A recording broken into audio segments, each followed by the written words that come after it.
dia, bom dia.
E aí, André, bom dia, cara.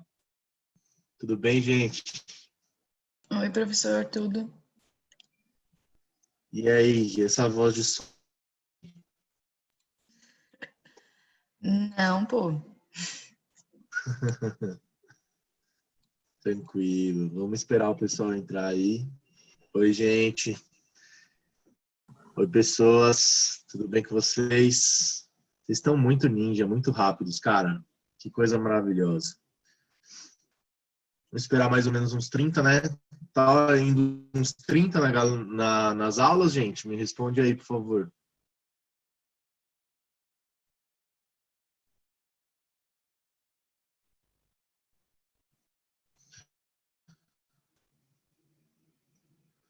Duas coisinhas. Me responde mais ou menos quantas pessoas estão vindo e se o meu áudio tá legal. Seu áudio tá bom? Ultimamente o meu áudio tá bom? Aham. Obrigado, Pessoas lindos. 28, É. mais ou menos. Oi? É que varia da primeira aula até a última. Pode estar cortando bastante, viu, Renata? Não tô te ouvindo nada. Então, é de 28, aí chega até 36, mas isso é nas últimas aulas. Nas Ah, tá bom. primeiras, assim, é um pouco menos.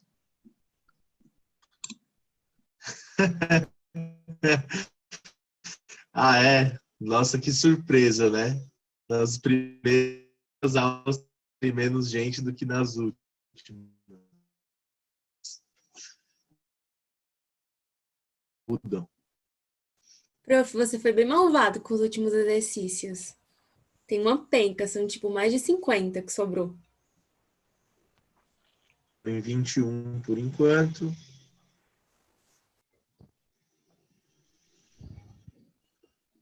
Bom dia, gente. Bom dia para quem entrou agora. Temos mais pessoas aqui. Temos a Renata, a Vitória, Letícia, Larissa. Quase uma chamada. Johan. Professor, travou, né? Sim. Travou. Ah, tá.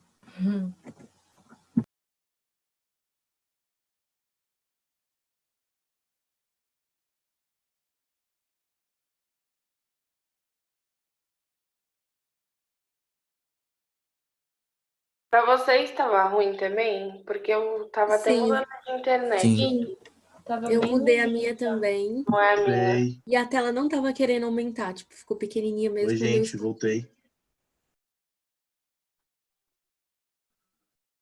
Estão me ouvindo aí? Sim. Vamos Tá travando um pouco, começar professor. então. Desculpa, caí aí. Ficou meio ruim a internet aqui. Eu acho que eu vou ter que mudar de lugar aqui. Aguenta aí.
Voltei. Gente, desculpa aí os problemas técnicos. Sempre acontece, né? Para variar. Estamos de volta. Vou colocar aqui, eu vim aqui para a cozinha que pega melhor o Wi-Fi. Olha a treta, estou aqui na mesa de café da manhã. Vamos lá? Então, queridos, a gente tem aí pela frente as duas primeiras aulas da segunda apostila, tá? Já estamos começando aqui. Tem alguém falando comigo aqui? Não. Tamo aí. Então, gente, vou começar aqui a apresentação. Compartilhei a tela. Se tiver tudo certo, se vocês não estiverem vendo a minha tela, vocês me falam, por favor, tá? Mas acho que já está tudo certo. Vamos lá? Então, hoje a gente tem na frente as aulas 13 e 14, tá? Um comentário. O que acontece? As aulas, a aula 13, ela meio que eu já dei, tá? Por quê? Porque a gente está falando sobre fórmulas, né? Então, se vocês abrirem o caderno 2 de vocês aí, vocês vão perceber que a primeira aula, a aula 13, ela é sobre fórmula molecular.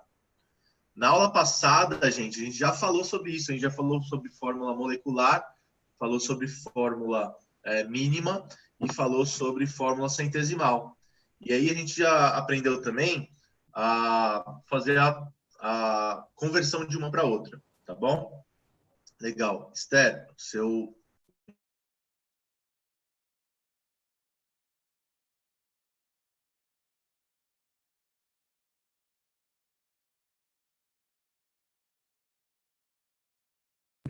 Travou? Sim. Acho que sim, eu pensei que era a minha internet, porque hoje tá pior que todos os outros dias. Eu também pensei. Na verdade, eu achei que ele só tava parado, fazendo alguma coisa. Pior Não, que eu acho que também achei.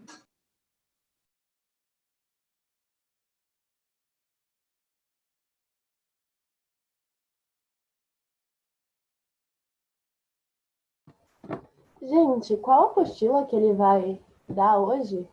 É a que tá no AVA, a nova. A2. Ah, tá, obrigada.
Gente, vocês ficam me vendo que nem uma louca banar os braços e gritar, é com o meu cachorro. Eu fico pensando, imagina, as pessoas devem achar que eu sou louca. É que resolveram lavar a fachada do prédio, então faz muito barulho. Aí ele fica latindo, só que eu não escuto, porque a internet é uma porcaria. E aí eu fico gritando com ele, fazendo um monte de... Ai, ai. Tô de volta. Voltei. Ai, gente, que bosta. Viu? Tá caindo aqui, não sei por quê, tá? Vou voltar a compartilhar minha tela com vocês, desculpe. Voltei. Vamos lá, então, continuando aí, aula 13, a gente vai fazer só uma revisão rapidíssima dela, tá? Bom, lembrando que a fórmula molecular basicamente é aquela que você já conhece bem, né? que ela representa quantos átomos de cada elemento estão presentes na molécula. Então, coloquei aí o exemplo C6H12O6. Você sabe que essa aí é a glicose, né? Você que já estuda bastante biologia. Você sabe que são 6 átomos de carbono, 12 de hidrogênio e 6 de oxigênio. Bem facinho, né? Bom, como que a gente fazia as conversões? Então, coloquei aí em cima um revisando para vocês. Como que a gente fazia a conversão da fórmula centesimal para molecular? Eu tinha 3 passinhos. Então, você ia converter para mínimo. Ó. Como que você ia fazer isso? Você pegava as massas molares de cada um desses elementos envolvidos, né? No caso aí eu te dei carbono, hidrogênio e oxigênio. E você ia fazer o seguinte, ó. Você ia pegar essa fórmula centesimal e dividir cada um dos coeficientes pelas massas molares. No caso do carbono é 12, o hidrogênio é 1 mesmo e o oxigênio é 16. Lembra de deixar sempre 2 casinhas decimais, né? Legal. Fazendo essa divisãozinha aí, você vai ter esses resultados, ó. 3,33, 6,66 e 3,33. Vai pegar e dividir pelo menor deles, porque lembra que era quando a gente forçava matematicamente o 1? Então, aí você vai aparecer o 1 aí, tá bom? E aí, você vai ficar com esses coeficientes, CH2O. Essa é a fórmula mínima, o primeiro passo para chegar na fórmula centesimal. Aliás, na molecular. Bom, o que você ia fazer com isso aí? Você ia comparar.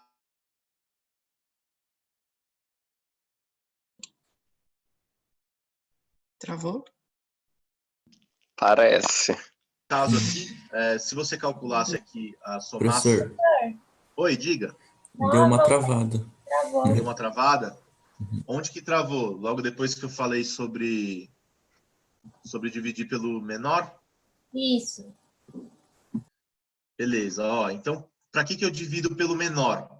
Eu divido pelo menor para forçar com que eu tenha um coeficiente igual a 1, né? Por quê? Porque é o menor número inteiro possível, né? Então, quando eu dividi aí, ó, todo mundo por 3,33, eu forcei o 1 aí no carbono e no oxigênio, né? Bom, nesse caso, eu não preciso fazer mais nada. Por quê? Porque se eu fizer a massa molecular desse composto aí, eu vou pegar o carbono, que é 12, o hidrogênio, que é 1, e o oxigênio, que é 16. Se eu fizer a massa molecular, vai dar certinho 60. Tudo bem? Professor, Beleza. Oi. você pode voltar no primeiro? Isso. De onde surgiu esse 3,33? Eu me perdi.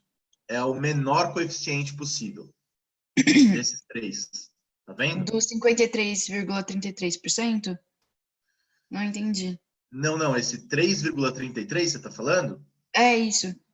Então, primeiro eu fiz as divisões pelas massas molares, aí eu obtive esses resultados que estão aqui, ó. Deixa eu voltar aqui um pouquinho. Obtive aqui. Por que eu dividi todo mundo por 3,33? Porque todo mundo, se eu fizer isso, pegar o menor coeficiente deles, então você tem aí só 3,33 e 6,66, tá vendo? O que você vai fazer? Vai dividir pelo menor deles, que é 3,33. E aí você vai forçar o 1. Entendi. Beleza? Entendi. Beleza. Então aqui, ó, você ficou com essa fórmula, que é a fórmula mínima. Como vai coincidir aqui com a massa molar do composto, então você não precisa fazer mais nada. Tudo bem? Essa era só uma revisãozinha. Bom, aí o que acontece, ó? Agora, você faz a massa molar da fórmula que você achou. Se você somar tudo, vai dar 30 gramas por mol. O que você faz? Vê que 60, que é a massa molar do composto, é o dobro, então você tem que dobrar todo mundo. Multiplica todo mundo por 2, vai dar C2H4O2. Legal? Bom, o que eu quis fazer então nessa aula? Quis pegar pelo menos um exercício dessa aula, e eu escolhi esse primeiro exercício que é do ITA, né? E eu tô ligado que vocês já devem estar fazendo assim, ó. Eu vi até a cara da Letícia aí, ó. ITA já deu até sono, né? Por quê? Porque tudo que a gente vê ITA na frente parece mais difícil, né? Peguei até um meme aqui na internet para vocês lembrarem disso. Porque assim, cara, tipo, não sei vocês, mas toda vez que eu vejo questão do ITA ou do IME, eu fico com medinho, né? Natural. Agora, o que acontece? Essa questão é igual a todas as outras que a gente já fez. Então, o que vai acontecer aqui? Ó? A gente vai fazer os mesmos passos. Ele te deu aqui, ó, a fórmula centesimal de um hidrocarboneto. Então, ele falou, a massa de um certo hidrocarboneto é 2,6 gramas. Isso aí você não vai usar. As concentrações em porcentagem de massa do carbono e do hidrogênio são tais. A fórmula molecular é tal. Então, ele está perguntando a fórmula molecular a partir da centesimal. O que você vai fazer? Os passinhos. Ó. Primeiro, vai dividir todo mundo pelas massas molares. Então, não coloquei aí no slide, mas a massa molar do carbono é 12 e a do hidrogênio é 1. Esses aí você acaba até já sabendo, né? Beleza, o que você vai obter? Você vai obter isso aqui, ó. Tudo bem? Esse daí já é a proporção em mol. O que você faz? Força o número 1. Como que você faz para forçar o número 1? Divide todo mundo pelo menor. O menor, no caso aí, é 6,89. Você vai obter isso aqui, ó. Beleza? Gente, como não tem nenhum número inteiro, veja que você tem o 2,5. O que você tem que fazer com isso?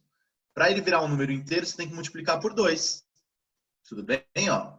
Aí você vai ter C2H5. Eu tenho certeza que você já foi procurar aí nas alternativas para ver se tem C2H5. Falou, puta que pariu, fudeu, porque não tem. E pensou em marcar C2H4, né? Já tô ligado. Gente, olha só, tem que saber um pouquinho de orgânica aqui, ó. O ITA sempre tem um pouquinho a mais, ó. Essa fórmula desse hidrocarboneto é possível? Não, é. Porque o carbono só faz 4 ligações. Tá fazendo a mais aí. Muito bom, ótimo raciocínio, é isso mesmo. Esse composto não é possível. Por quê? Ó? Veja que os hidrocarbonetos que eu posso ter com 2 carbonos, o mais simples possível é o etano, né? Então seria isso daí. Eu fiz aí o desenho para você, né? E a fórmula seria C2H6. Agora, se eu colocar uma dupla, por exemplo, uma dupla entre os carbonos, eu vou ter o eteno, né? E aí você vai ficar C2H4. Não tem como chegar no meio termo, tudo bem? Então, o que você vai testar? Você vai testar e multiplicando essa fórmula de novo. Tudo bem? Ó. Então, o que eu vou fazer? Essa fórmula C2H5 eu vou multiplicar por 2. E aí eu vou obter C4H10.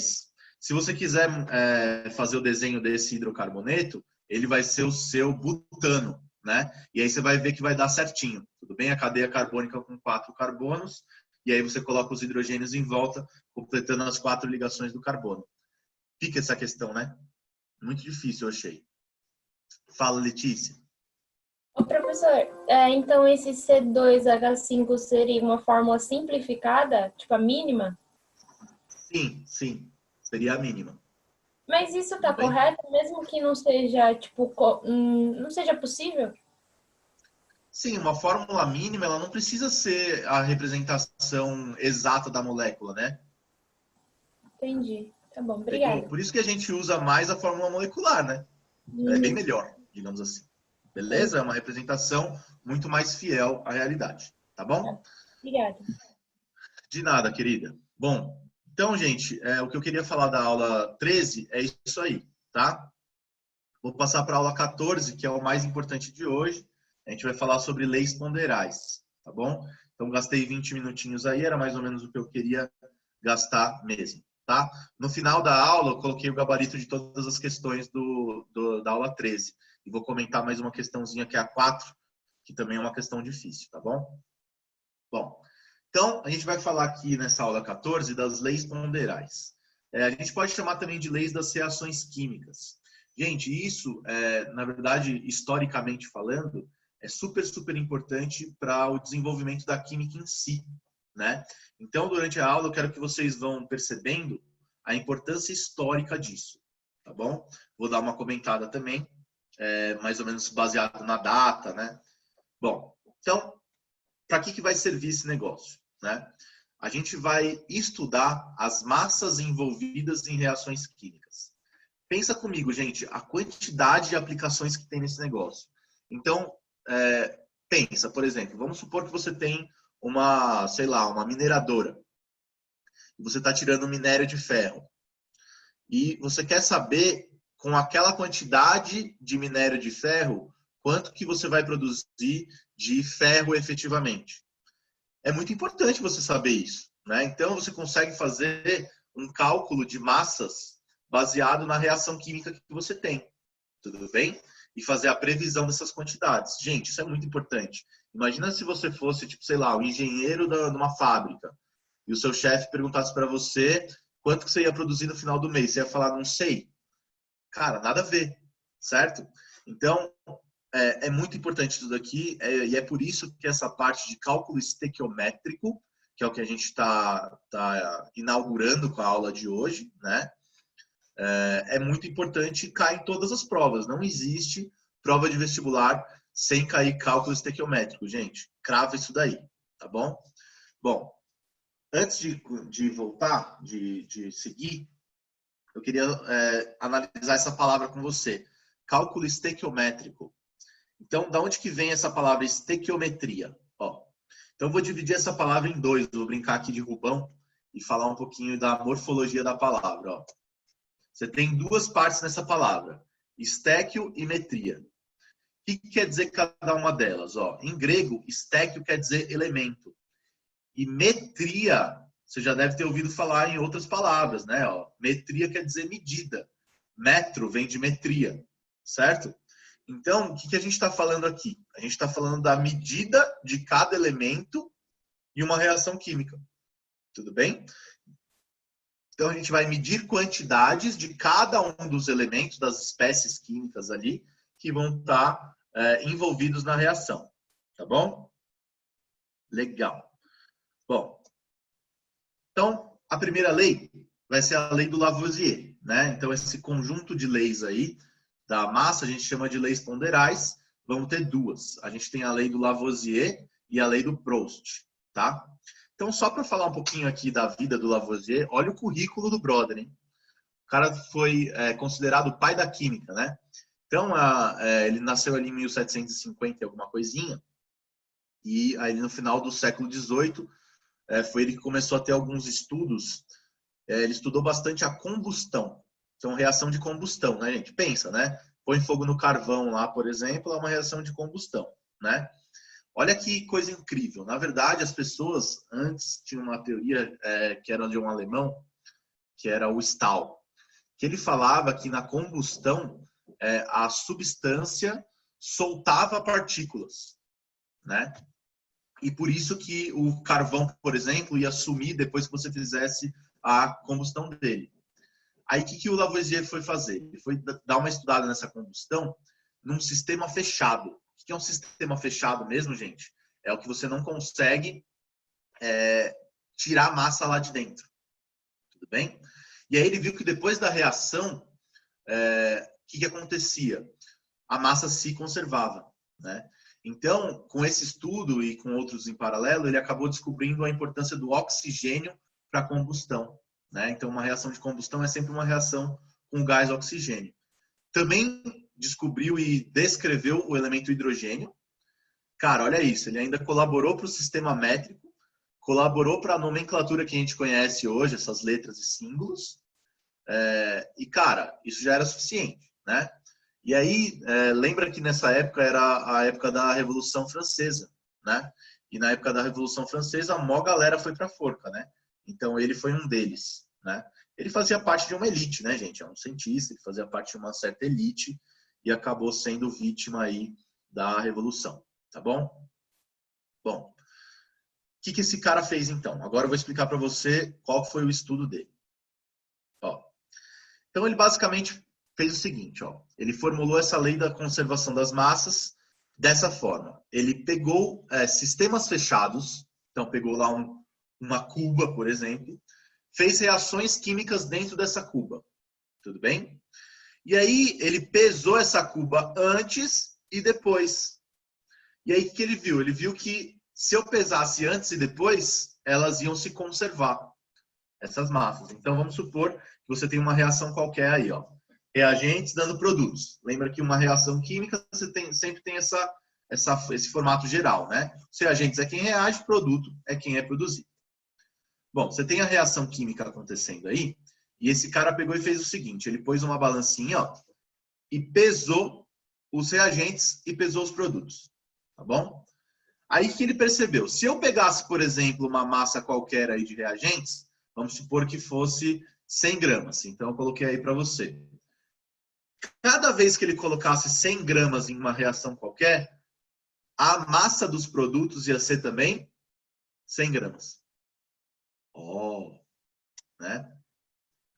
Comentário. É muito importante que você perceba que isso só serve para sistemas fechados.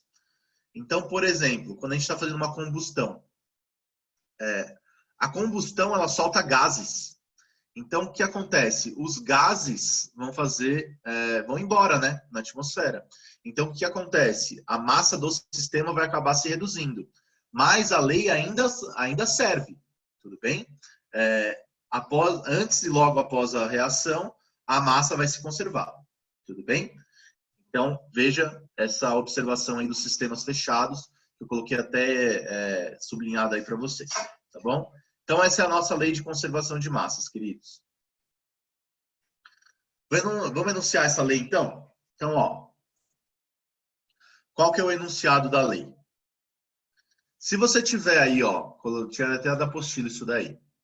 Se você tiver uma reação qualquer, que tenha aí um número qualquer de reagentes de produtos, no caso aqui, 2, então os reagentes são A e B e os produtos são C e D, o que você vai obter? A soma das massas dos reagentes vai ser igual à soma das massas dos produtos. Tudo bem? Então, no caso aí eu representei por MA e MB, são as massas dos reagentes, e MC e MD são as massas dos produtos. Legal? Então, enunciando a lei aí, ó, é o seguinte, ó, em um sistema fechado, a soma das massas antes da reação é igual à soma das massas após a reação. Vocês devem ter ouvido já falar a frase do Lavoisier de uma forma que é um pouquinho mais famosa, né? Geralmente aparece assim, ó, na natureza nada se cria, nada se perde, tudo se transforma. E eu tenho uma memória muito boa. Eu lembro que a gente foi falar sobre balanceamento de reações. Lembra disso? Quando a gente falou de balanceamento de reações, a gente tinha que lembrar que o número de átomos de todo elemento que entra tem que sair também. Legal. Então, a mesma coisa que serve para número de átomos, serve também para massa. Legal. Posso seguir, gente? Então, estou seguindo aqui. Agora, a segunda lei ponderal é a lei do Proust. Então, a lei do Proust é a seguinte. Vai ser a da conservação da proporção das massas. Então, ó, só uma breve biografia aí do Proust. Ele foi um químico e farmacêutico, tá? Ele era responsável, na verdade, pela farmácia do principal hospital de Paris, né? Ele fez alguns estudos acadêmicos antes das leis ponderais, mas, assim, nada muito relevante, tá? Só para você ter uma ideia, ele estudou urina, ele estudou um pouquinho do alumínio, né? E ele não foi pego na guilhotina, igual o contemporâneo dele aí, né? Que é o Lavoisier. Ele, na verdade, ele completou os estudos dele no laboratório do rei da Espanha, lá em Madrid, né? Então, ele fugiu para lá, enfim, né? Fugiu da forca. Não julgo, porque eu também fugiria. Gente, presta bastante atenção agora. Esse slide aqui, queria que vocês percebessem o trampo que deu para fazer esse negócio. Cara, esse slide é muito, muito, muito, muito importante para que vocês entendam proporções e estequiometria, cálculo estequiométrico daqui para frente, tá? Só para você ter uma noção, tem 25 animações nesse slide, eu contei. Então, assim, aqui a gente vai fazer a síntese de todas as leis ponderais, tá bom? Então, vamos lá, ó. Peguei uma reação qualquer, no caso aí é a minha reação favorita. Essa daí é uma combustão do gás metano. Veja que o CH4 é o gás metano, né? Não sei se vocês já tiveram isso na orgânica, né? O O2, que é aí o meu segundo reagente, seria o gás oxigênio. E aí eu estou obtendo o dióxido de carbono, CO2 e água, né? Ah, professor, já está balanceado? Já balanceei para você aí, ó. Então veja que você tem os coeficientes já colocados aí bonitinho, o mesmo número de átomos que está entrando de todos os elementos, está saindo também. Se você quiser testar, fica à vontade, tá bom? Bom, então o que acontece aqui, gente? A gente precisa lembrar que, como que eu estou lendo isso? Eu posso ler assim, ó, uma molécula de CH4 reage com 2 moléculas do O2, obtendo uma molécula do CO2 e 2 do H2O, certo? Legal. Só que olha que coisa incrível que você pode fazer aqui essa relação. Você pode ler isso também em mol. Cara, olha só que incrível. Pensa, o mol não é uma quantidade fixa de partículas? Quantas partículas tinha no mol mesmo?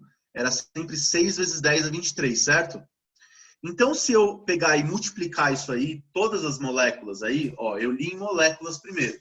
Se eu multiplicar por 6 vezes 10 a 23 todo mundo, o que vai acontecer? Eu vou ter todos esses coeficientes em mol. Então, cara, eu queria fazer um pacto com vocês aqui. Sempre é esse pacto que eu faço com meus alunos todo ano. Essa reação você nunca mais vai ler assim, ó. Uma molécula de CH4 reage com 2 moléculas de O2. Não. Chega. Não existe mais esse raciocínio. O raciocínio é o seguinte. 1 mol de CH4 reage com 2 mols de O2, obtendo 1 mol de CO2 e 2 mols de H2O. Tudo bem? Combinado? Então, gente, os coeficientes estequiométricos que estão aí na frente que você obteve aí pelo balanceamento, eles já são as proporções em mol das quantidades. Tudo bem? Bom, por que é tão importante você saber disso?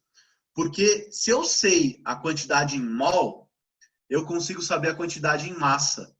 Lembra, ó, 2 semanas atrás, 3 semanas, sei lá, quando a gente fala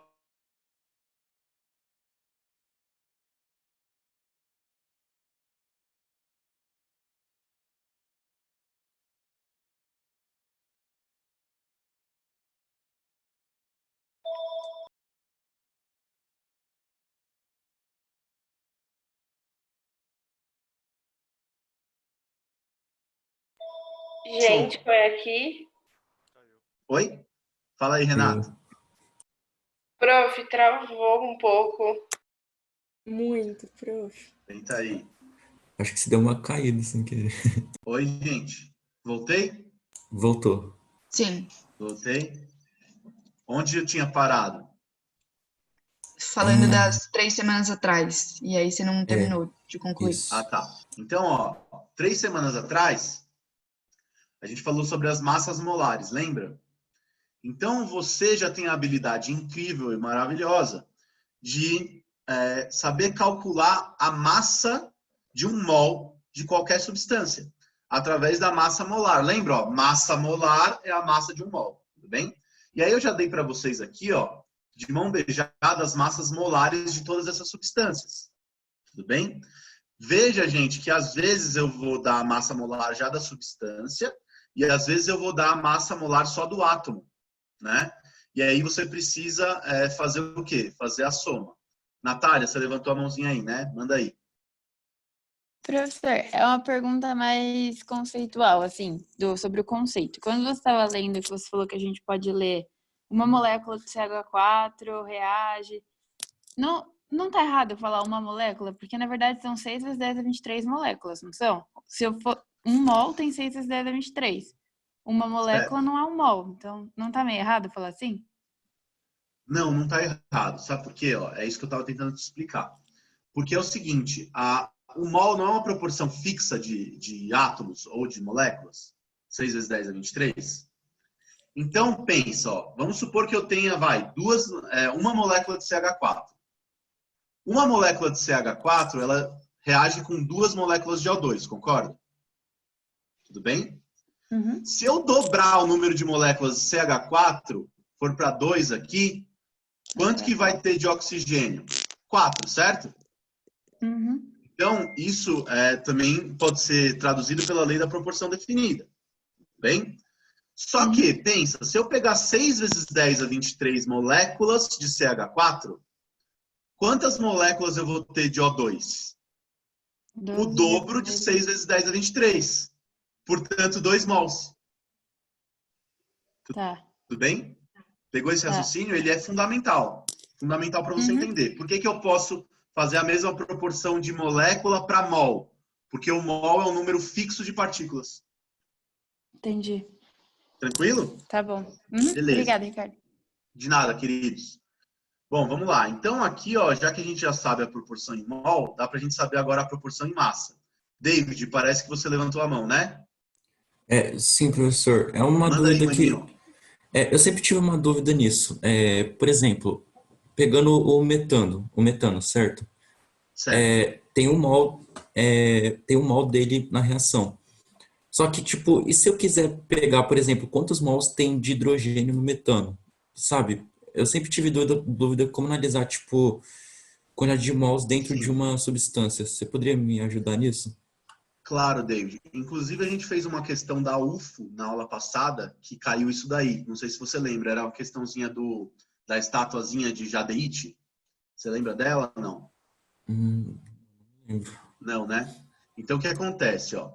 Pensa, uma molécula de CH4 tem quantos átomos de hidrogênio? 4. Tudo bem?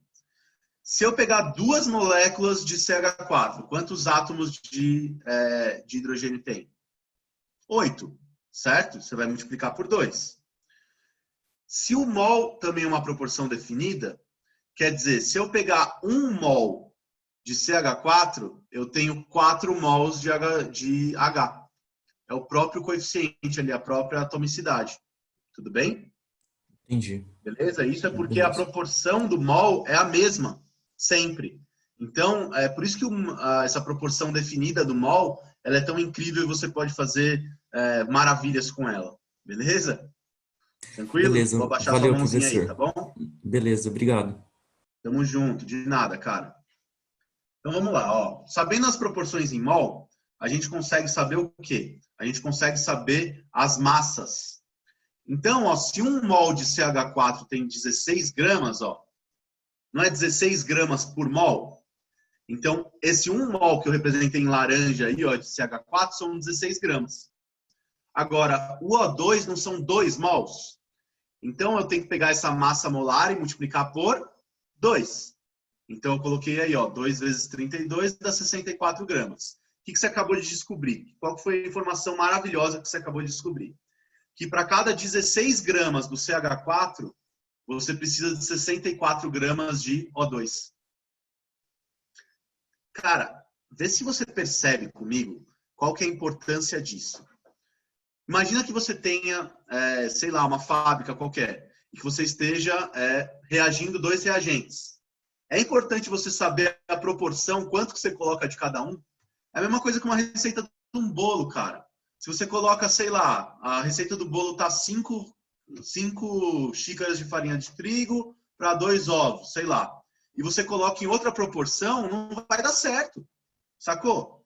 Então, essa é a super importância que tem aqui desse negócio, tá? Então, o que acontece, ó? Eu fiz a relação das massas molares para todos os nossos componentes da nossa reação, tudo bem?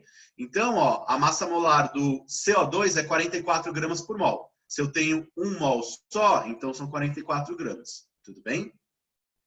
A massa molar da água é 18 gramas.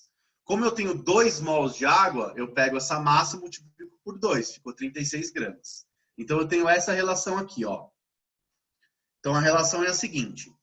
16 gramas do CH4 reagem com 64 gramas do O2.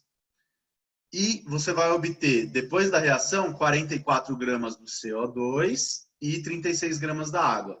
Olha só que coisa incrível que a gente pode tirar daqui também. A lei do Lavoisier aqui, ela vale? Veja, soma 16 gramas com 64 gramas, vai dar quanto? Não vai dar 80? Soma 44 gramas com 36 gramas, não vai dar 80? Tá aí a conservação das massas, gente. Tudo bem?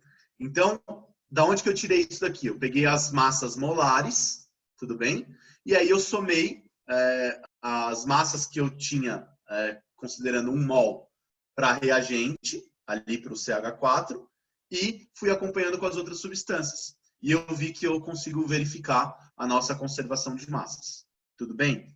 Então, essa é a conservação de massas aplicada a uma reação química. Legal? Bom, beleza. Então, seguindo. O que são as proporções definidas, então? As proporções definidas é o seguinte, ó. Vamos supor que eu pegue essa massa de metano, por exemplo, do CH4, e multiplique ela por 2. Tudo bem? Eu dobrei a massa do metano. Tudo bem? Veja comigo, gente. Se eu tenho o dobro de metano, eu preciso ter também o dobro de oxigênio ou não? Claro, com certeza. Porque se eu dobro um, dobro o outro. Pega uma receita de bolo, por exemplo. Ah, eu peguei lá a receita da minha avó, tinha 2 xícaras de farinha de trigo e 1 ovo. Se eu quero fazer 2 receitas, eu tenho que dobrar os 2 ingredientes. Tudo bem? Então, eu tenho que dobrar aqui também. Ó, né? A receitinha de bolo, né? Legal. Se eu dobro ali, eu também dobro os produtos. Então, eu tenho que dobrar também o CO2 e o H2O. Tudo bem? As massas desses caras. O que você vai obter aqui, ó? 64 vezes 2 dá 128, né? Os 44 vezes 2 dá 88. E o 36 vezes 2 vai dar 72. Tudo bem? E olha que incrível. Veja se você pode também aplicar a conservação de massas aqui, ó. Soma 32 gramas com 128. 32 com 128, que é a massa dos reagentes, vai dar 160, não vai? Soma 88 com 72, que é a massa dos produtos. Deu 160? Mágico, né? Pode falar que é mágico. Isso é mágico, isso é muito foda, isso é aplicável para qualquer reação, gente. Qualquer reação química. Tudo bem? Então, se eu dobro a massa de um...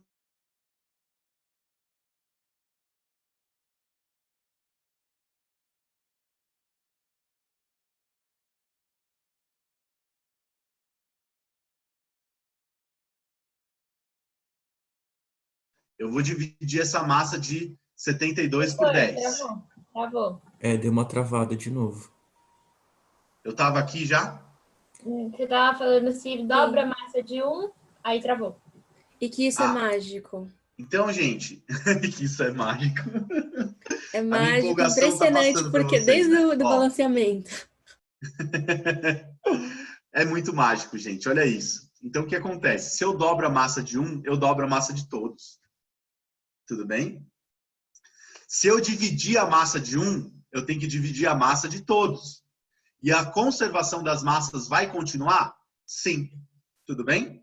Então, ó, eu peguei como exemplo agora, dividindo a massa do 72 ali, ó, por 10. Lembrando, né, gente, vocês vão ter que fazer bastante essas contas de dividir por 10, multiplicar por 10, dividir por 1000. É só você mexer na casa de vírgula, né?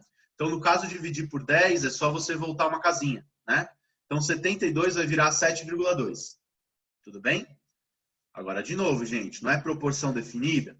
Se eu dividir 1 por 10, todo mundo vai ser dividido por 10. Tudo bem? No caso aí, só para fazer a conta, você vai voltar uma casinha de vírgula para todo mundo. Ó. Então, 32 virou 3,2, 128 virou 12,8 e 88 virou 8,8. Ah, professor, será que a lei das conservações da massa vale aí? Claro que vale, olha aí, ó. Se você somar 3,2 com 12,8, você vai obter 16 gramas. Se você somar o 8,8 com 7,2, você vai obter 16 gramas. Tudo bem? Aliás, aqui no slide está errado, né? Eu coloquei 8 gramas, são 16, né? Deixa eu mudar aqui rapidinho. Vocês fingem que vocês não viram. Ó. Chegando lá no final, olha que trampo que deu para fazer esse slide, gente. Você vai ter a conservação de massa aí também. Tudo bem? E para que você vai usar isso? Né? Você vai poder fazer essa proporção para qualquer massa. Então, por exemplo, se eu quiser saber quanto de oxigênio eu preciso para reagir com, sei lá, 1 tonelada de gás metano? Eu consigo saber. Tudo bem? É só você fazer a sua proporção. E aí, durante os cálculos estequiométricos, vocês vão ver, a gente vai usar bastante a regra de 3 para fazer essa proporção. Tá bom? Beleza. Então, esse slide é o mais importante da aula, tá? Queria que ficasse bem claro isso para vocês, tá? Se vocês tiverem dúvidas, por favor, levanta a mão, porque isso daqui não pode passar despercebido, tá? Se isso aqui passar despercebido para vocês, vocês vão ter muita dificuldade na hora de fazer cálculo estequiométrico, tá bom? Esse slide é a base que eu considero aí para o cálculo estequiométrico, esse raciocínio da proporção, tá bom? Legal. Então, se ninguém levantar a mão, tô indo. Bom, gente, vamos lá. Então, vou enunciar aqui a lei de Proust. Então, o que acontece? Para qualquer reação, então eu fiz aí a reação genérica, né? A mais B dando C. Se eu tiver as massas, a comparação das massas, a proporção delas é constante. Então, a gente pode representar dessa forma também. Na verdade, isso aí é só uma maneira matemática de ver, né, o que a gente viu no slide anterior, uma maneira genérica de ver. Tudo bem? Então, todas as razões entre as massas, entre 2 experimentos diferentes, né, vão ser sempre constantes. Tudo bem? Então, se eu dobrar um, dobrei o outro. Se eu quintuplicar um, quintupliquei todo mundo. E por aí vai. Tá bom? Então, aqui, ó, temos o nosso enunciado da lei, né? Ó, em qualquer reação química, há uma relação constante de massa entre as massas dos compostos participantes. Tá bom, gente? Então, essa daí é a nossa lei principal, tá? Bom, eu vou traduzir isso daí em 2 exercicinhos. Tenho aí meia horinha, então a gente pode fazer com bastante detalhe, tá? O primeiro exercício aí é o primeiro mesmo da apostila de vocês, tá bom? Então, se vocês não tiverem ela aí, não tem problema, eu colei aí o exercício. Então, a gente consegue visualizar ele inteiro. Mas só para vocês saberem, é o 1 da página 213, aí do caderno 2 de vocês, tá? Bom, ele deu uma reação aí, ele não precisou colocar quais são as substâncias, ele só colocou meio genericamente aí, ó. Ácido mais base, dando sal mais água. Para quem já sabe um pouquinho de química, já sabe que isso é uma reação de neutralização ácido-base, né? É uma reação que, despenca no vestibular, né? Vocês vão precisar saber fazer o balanceamento delas, assim, tipo, com as mãos nas costas, certo? Bom, o que ele falou aqui, ó? Na verdade, ele quer que você complete os valores que não estão aí na tabela. Então, o que a gente vai fazer? A gente vai considerar essas leis ponderais para fazer essa soma aí, ver quanto que vai conservar a massa, se a nossa proporção vai ser constante e por aí, né? Então, a primeira coisa que eu vejo, ó, é que na primeira linha eu tenho a massa dos 2 reagentes e eu tenho a massa do primeiro produto, que é o sal. Gente, lembra da lei do Lavoisier? A massa não vai se conservar? Então, se você somar a massa desses 2 reagentes, do ácido e da base, tem que dar igual a soma da massa do sal e água, certo? Então, eu traduzi isso aqui para vocês assim, ó, numa equaçãozinha. Tudo bem? Então, ó, a massa dos 2 reagentes, 98 mais 80, tá? Tem que ser igual à massa dos 2 produtos, que é 142, mais o valor que eu não sei, que é x. Tudo bem? Você vai fazer essa continha aí, ó, você vai obter um x de 36. Tá bom? Então, a primeira linha, o que você usou para fazer? Você usou a lei da conservação de massa. Massa dos produtos e massa dos reagentes vai ser a mesma. Tudo bem? Legal. Bom, agora eu vou fazer a segunda linha. O que você tem que perceber aqui na segunda linha? Tem que perceber Que dividiu que as por massas... 2. Oi? Que dividiu por 2. Isso, ótimo. Perfeito raciocínio. Se dividir uma massa por 2, o que vai acontecer com as outras? Todo mundo vai dividir por 2. Tudo bem, ó? Então, O 80 eu vou dividir por 2. Vai dar quanto? 40. O 142 eu vou dividir por 2. Vai dar quanto? 71. O X que eu já acabei de obter, né? Que era 36, eu vou dividir por 2. Vai ficar quanto? 18. Viu como fica fácil e fica intuitivo isso, gente? Tudo bem? Eu quero que isso fique intuitivo para vocês. Tá bom? Um comentário que eu queria fazer, nem coloquei nos slides. Vocês que estão acompanhando pela apostila aí, devem estar vendo que tem aí um comentário sobre o modelo de Dalton. Então, eu queria fazer um comentário aí sobre isso. O que acontece? Veja que antes do modelo atômico do Dalton, né, o que se acreditava? Não se acreditava no modelo de átomo. Não acreditava-se que a matéria era composta de átomos. Acreditava-se que ela era composta de 4 elementos, né? Que era fogo, água, terra e ar. Essa teoria, na verdade, é a teoria do Aristóteles, né? Que vem lá da Grécia Antiga.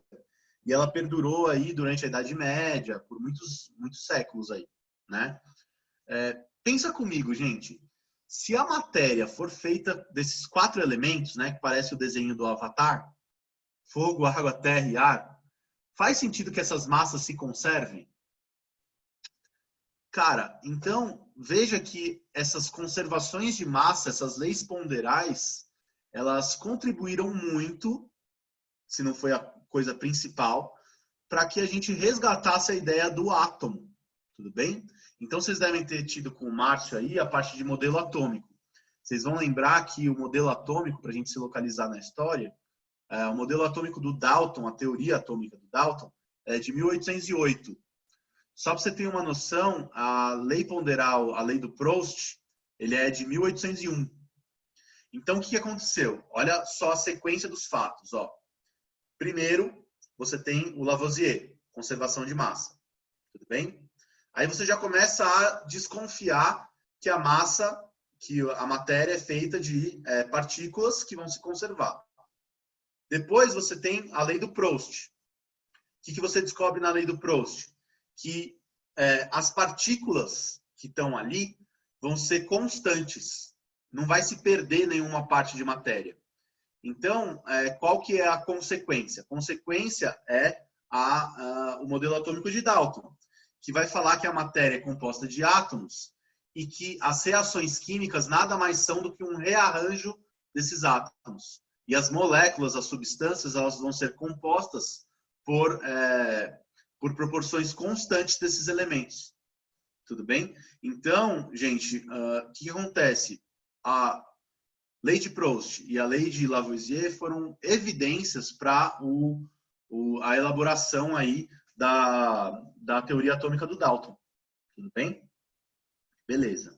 Gente, então, tenho mais um exercicinho aqui pra gente, tá? Ó, só lembrando aqui, ó, da onde que eu tirei cada uma das equações, tá? Então, do lado esquerdo aí, antes da minha linha, foi da conservação de massas e do lado direito, para fazer da linha de baixo, eu usei as proporções constantes, tá bom? Muito bom. Bom, agora, a gente vai começar a brincar de estequiometria igual a gente grande, tá? Então, o que a gente vai precisar fazer aqui? A gente vai precisar fazer uma comparação de quantidades entre dois elementos ou duas espécies químicas que estão aí numa reação, tá bom? Então, a gente vai precisar do raciocínio de mol, a gente vai precisar do raciocínio de leis ponderais aqui, tudo bem? Então, são dois raciocínios aqui. Então, primeiro, ó, esse exercício está te dando alguns dados. Ele está te dando a reação, e ele falou assim, ó, essa reação é a obtenção do etanol pela fermentação da sacarose. E ele deu a reação e falou assim, ó, por este processo, para cada 1.026 gramas de sacarose, obtém-se uma massa de etanol D. Então, ó, o que ele está fazendo? Ele está te dando a massa de sacarose. Veja, então, que você precisa saber identificar quem é a sacarose aí, né? Sacarose seria o C12H22O11. Ai, professor, eu nunca vou saber isso. Ai, como que eu vou saber qual que é a sacarose?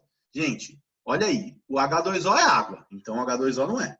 CO2 é o dióxido de carbono, seria o gás carbônico, certo? Então, você está produzindo a partir da sacarose. A sacarose, então, é um reagente, tudo bem? Então, o C12H22O11 é a sacarose, tudo bem? Você chega a essa conclusão por uma simples dedução, tudo bem? Como vocês vão estudar orgânica também um pouquinho, vocês vão ter uma noção de quais que vão ser as substâncias orgânicas. Então, por exemplo, ele falou do etanol, que está obtendo etanol. Você consegue, por exemplo, desenhar lá a molécula do etanol, sabendo um pouquinho de nomenclatura de orgânica, né? E funções orgânicas, né? Sabendo que isso é um álcool que vai ter 2 carbonos numa cadeia que é saturada, né? Então, você consegue identificar também que o etanol é o C2H6O. E a pergunta do exercício é a massa final do etanol quando eu tiver essa massa aí de sacarose, tá bom? Bom, então o que a gente vai fazer? A gente vai usar esse raciocínio do mol e das massas molares, ó. Então, a primeira coisa que eu fiz aqui, eu fiz as massas molares dessas duas substâncias. Então, eu fiz a massa molar da sacarose, certo? Como é que você faz a massa molar mesmo? Você pega e soma todas as massas dos átomos que compõem a molécula, certo? Bom, então, são 12 átomos de carbono, você pega 12 vezes a massa do carbono, que eu dei ali para você, que é 12 gramas por mol. Ah, professor, eu tenho que decorar? Não, ó, a prova da UFG, gente, ela vai dar a tabela periódica para vocês, tá bom? Então, se não tiver no enunciado, é porque a prova da tabela periódica, tá bom? E aí você consegue tirar a massa de lá, tá? Legal. São 22 átomos de hidrogênio, então 22 vezes a massa do hidrogênio, que é 1, e 11 átomos de oxigênio, portanto, 11 vezes a massa do oxigênio, que é 16. Pega tudo isso aí, junta num só, vai ficar 342, beleza? Vou fazer a massa molar do outro aí que está sendo envolvido na reação, que é o seu etanol. Então, mesma coisa, mesmo exemplo. Você vai pegar 2 vezes a massa do carbono, porque são 2 carbonos na molécula de etanol, 6 vezes a massa do hidrogênio e 1 vez só a massa do oxigênio. Você vai ter aí, nessa soma, 46 gramas por mol. Tudo bem? Bom, agora você vai lá para a reação. Qual que é a informação que está estampada no meio da sua cara, ó, dando um tapa na tua cara, logo com os coeficientes da sua reação? Que esses coeficientes de reação já são as proporções em mol. Tudo bem? Então, ó, o que acontece? 1 mol de sacarose não tem 342 gramas? E aí, na minha reação, 1 mol só? Então, eu vou considerar essa massa de 342 gramas de sacarose. Tudo bem? A massa molar do seu etanol é 46 gramas por mol. Só que é por mol, não é, gente? Eu estou produzindo quantos mols de etanol a partir de 1 mol de sacarose? Não são 4? Então, eu preciso pegar essa massa do etanol, a massa molar, e multiplicar por 4. Tudo bem esse raciocínio, gente? A massa não é por mol. Então, se eu tenho 4 mols sendo produzidos, eu preciso pegar essa massa molar e multiplicar por 4. Qual que é a conclusão incrível que você chegou? Qual que é essa proporção que você chegou? Você chegou à conclusão que a cada 342 gramas de sacarose, você produz 184 gramas de etanol. Tudo bem?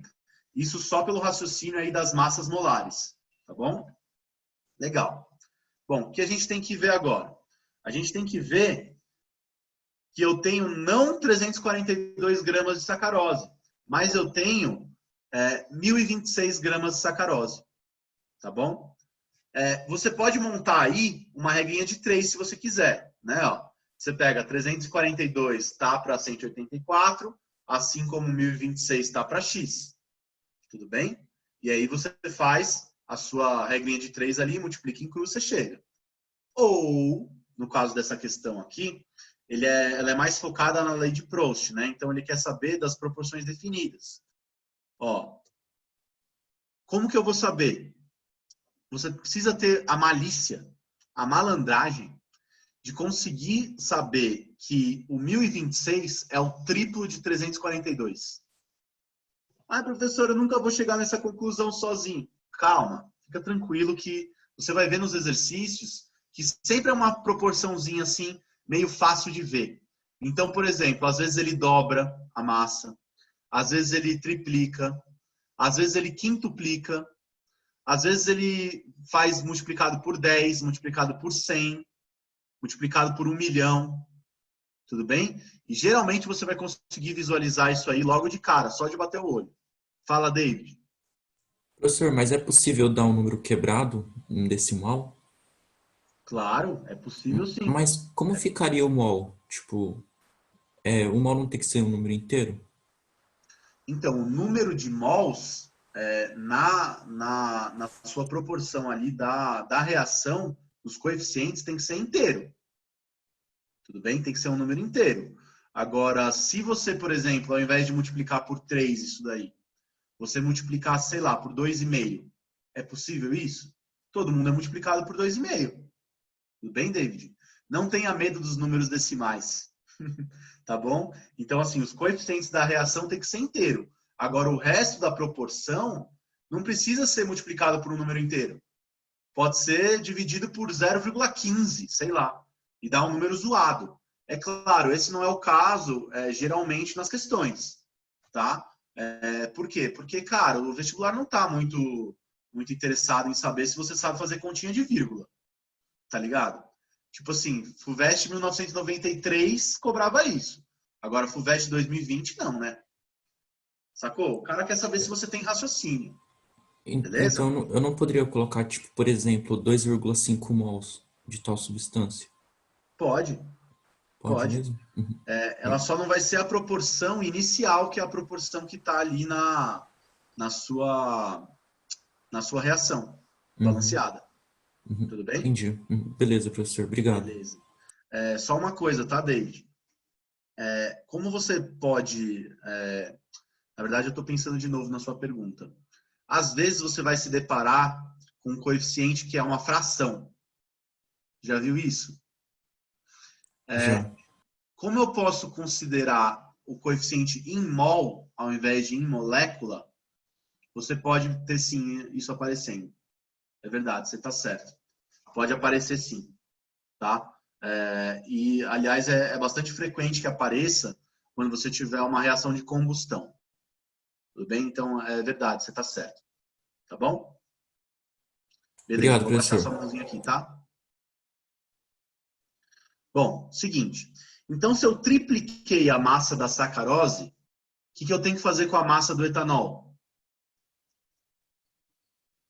Triplicar. Ué. Não parece meio óbvio, meio intuitivo para vocês? Então, se eu triplico a massa do seu etanol, vai ficar 552 gramas. Então, você vai obter aí a alternativa E como resposta. Tranquilo, queridos? Beleza? Isso mesmo? Então, gente, ó, quais são os passos? Eu vou voltar lá naquele slide mais importante da aula. Quais são os passos? Você vai pegar a sua reaçãozinha. Vai pegar a reaçãozinha. Você já vai ter isso na cabeça na hora. Ó, é o pacto que você fez com o professor Ricardo. Professor Ricardo Credo. Você já vai saber que essas proporções da reação, os coeficientes já são as proporções em mol. Você vai transformar isso aí para massa. Todo mundo vai transformar para massa. Tudo bem? Bom, sabe que essas massas vão ter que ser conservadas. Tudo bem? Se você não verificar a conservação de massa na sua conta final, quer dizer que você fez cagada. Tá bom? Nath, esse cachorrinho aí ele tá quase dormindo, hein, mano? Ai, ai. Coisas das lives, né? Gente, vocês não acreditam. Minha mãe quase entrou de pijama numa live para 107 pessoas esses dias. Eu tive que empurrar ela, cara. Foi um negócio bizarro. Ai, ai, acontece, né? Gente, bom, Então, você vai transformar essa proporção em mol para massa, através das massas molares. Cuidado, cada substância tem a sua massa molar, né? Legal. E aí você vai ter que verificar, depois disso, a sua conservação de massas, tudo bem? Se eu multiplicar por qualquer fator, qualquer um desses caras, todo mundo tem que acompanhar. Se é vezes 2, todo mundo. Se é vezes 15, todo mundo vezes 15. Se é dividido por 1 milhão, todo mundo dividido por 1 milhão. Tudo bem? E aí você vai conservar todas as massas aí. Tá bom? A partir da aula que vem, gente, a gente já vai começar a fazer reações um pouquinho mais complexas, tá? E a gente vai ver também que não vai ter só a conservação das massas. A gente vai conservar também, no caso dos gases, por exemplo, a gente vai conseguir fazer uma relação de volume. A gente vai conseguir fazer também uma relação de número de moléculas, número de átomos. Tudo bem? Por quê? Porque aí você vai estar preparado para qualquer pergunta que o examinador pode te fazer. Então, ao invés de te perguntar, por exemplo, qual é a massa do etanol que eu obtive? O cara pode perguntar para você assim, quantas moléculas de etanol você obteve? Ele pode te perguntar, quantos átomos de carbono eu obtive? Tudo bem? Qual é a massa do CO2? Qual que é o volume de CO2? Ele pode te fazer tantas perguntas, é uma variedade tão grande, que a gente vai precisar de mais uma aula para a gente tratar sobre isso, tá bom? Além disso, além dessas proporções que vão ter quantidades sendo expressas de formas diferentes, né? Então, a quantidade eu vou poder falar dela tanto em massa, quanto número de moléculas, quanto em mols, quanto em volume. E eu também vou conseguir fazer isso daí para qualquer reação. Tudo bem? Outra, depois que a gente começar a estudar essa parte de estequiometria, você vai ver que aparecem alguns problemas. Então, por exemplo, pode aparecer uma questão que não tem rendimento de 100% na reação. Então, você está esperando lá esses 552 gramas de etanol, por exemplo, aí nesse exemplo, e não obteve 552, obteve, sei lá, 400. Então, quer dizer que a reação não rendeu o que você esperava. Pode ser que nos seus reagentes, por exemplo, você tenha impurezas. Pode ser que você tenha proporções que não são exatas. Então, você vai ter um reagente em excesso, por exemplo. Então, cada uma das próximas aulas, a gente vai tratar de um desses casos específicos aí dentro da estequiometria. Tudo bem? Legal. Gente, são 11h30. Esse era o último exercício que eu tinha para passar para vocês. Agora eu queria só fazer um comentário aí, alguns comentários sobre a lição de casa, tá? Eu separei alguns exercícios aí para vocês, tá?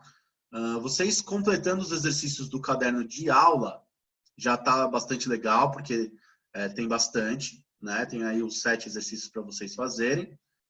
E o caderno de exercícios, eu só consegui destacar para vocês, que é o tema só dessa aula, 3 exercícios, que é o 2, o 13 e o 31.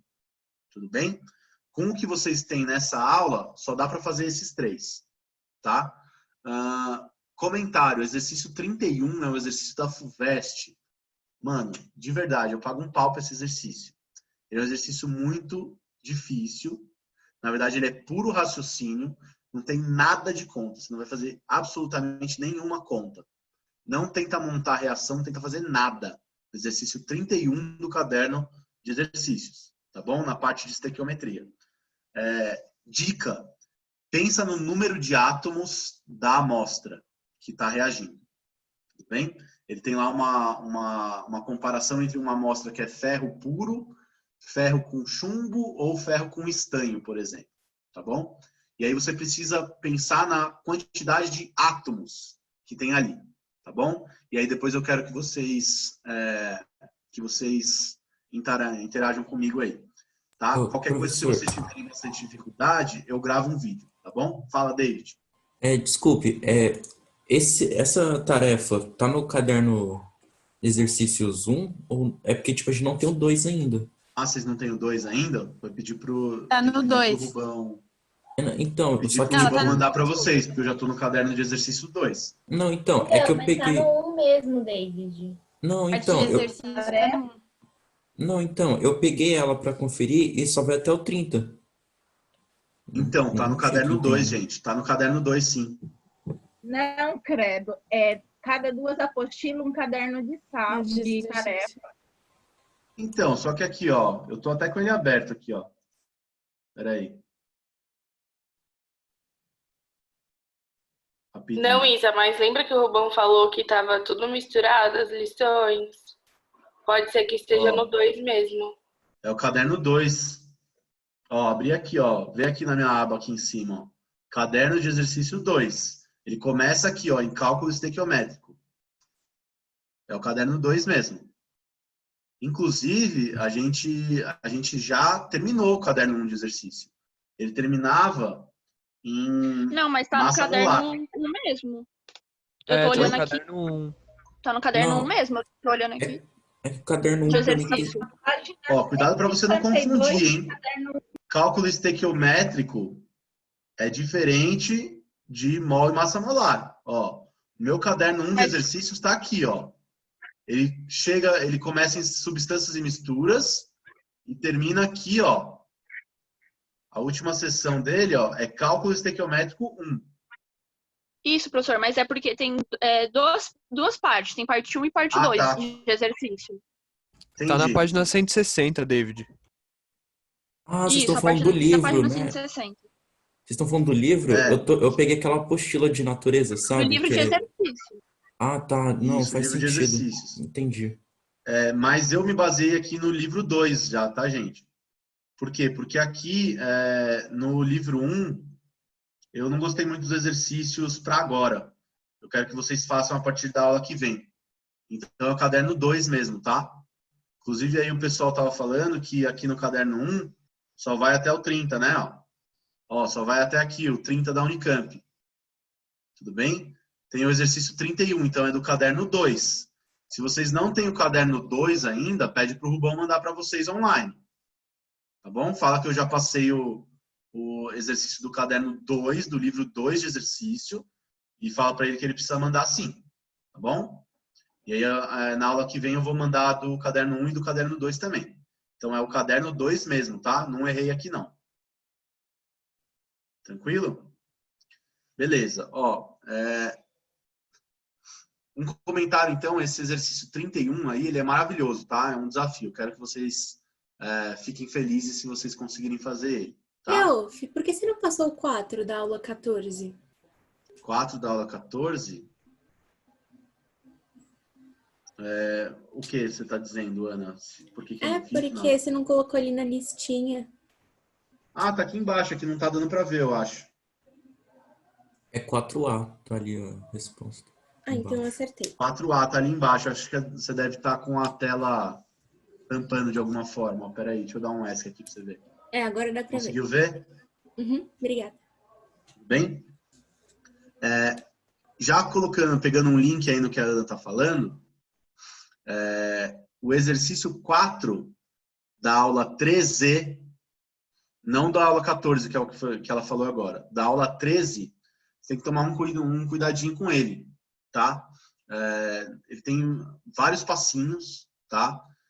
Se vocês tiverem dificuldade com ele, vocês me falam, né? Não sei se vocês estão em contato aí, geralmente, que eu gravo um vídeo fazendo ele para vocês, tá bom? Da aula 13. E o exercício 4 da aula 14, ele envolve uma coisa que a gente não falou hoje, mas eu não sei se vocês já fizeram, que é fazer a equação global. Vocês já fizeram isso? Sim, mas, prof, dá pra fazer sem fazer a equação global. Só precisa fazer 3 regras de 3. Sim, mas fazendo uma equação global eu acho que fica mais fácil. Fica, Não? mas se você não lembrar, pelo menos tem essa saída. Tem essa saída. Tudo bem? Então toma bastante cuidado com ele também. Provavelmente eu vou fazer um vídeo, então resolvendo ele. Tá bom? Então, tanto o exercício 4 da aula 13 quanto o exercício 4 da aula 14, é melhor eu fazer um videozinho e eu mando para vocês, tá bom? Beleza, queridos? Não é isso que tem que pensar. Oi, quem é que tá falando aí? Esther, você Oi, vai Esther, tudo liberar. Tudo bem, você? Você vai liberar esses slides? Sim, eu vou liberar sim. Eu vou mandar para o Rubão, ele já coloca lá no Vetor EAD para vocês. Tá Tá bom, bom? obrigada. Observe o De seu nada. Mais alguém? Mais ninguém. Beleza. Bom, que bom aí que vocês não dormiram, nem o cachorro da Natália dormiu, né? Ele tá aí maior concentrado aí na aula, né? Depois você me fala se o doguinho conseguiu fazer os exercícios, tá bom? Fala. Beleza, gente? Então eu vou encerrar por aqui, ó. A gente teria 3 minutinhos ainda mais tranquilo. Vocês têm esses 3 minutinhos aí para vocês descansarem um pouquinho, tá bom? Quero que vocês tenham uma semana excelente. Adorei dar aula para vocês de novo. Parabéns pela força de vocês de novo, tá bom? Espero que isso acabe logo, né? Vamos ver. Tô com saudade de sala de aula, cara. É difícil, tá bom? Beijo. Tchau, gente. Boa semana. Tchau, prof. Tamo junto. Tchau, professor. Obrigado. Obrigada. Tchau, professor. Tchau. Obrigado a vocês. Vocês Tchau, são incríveis. obrigado. Tchau.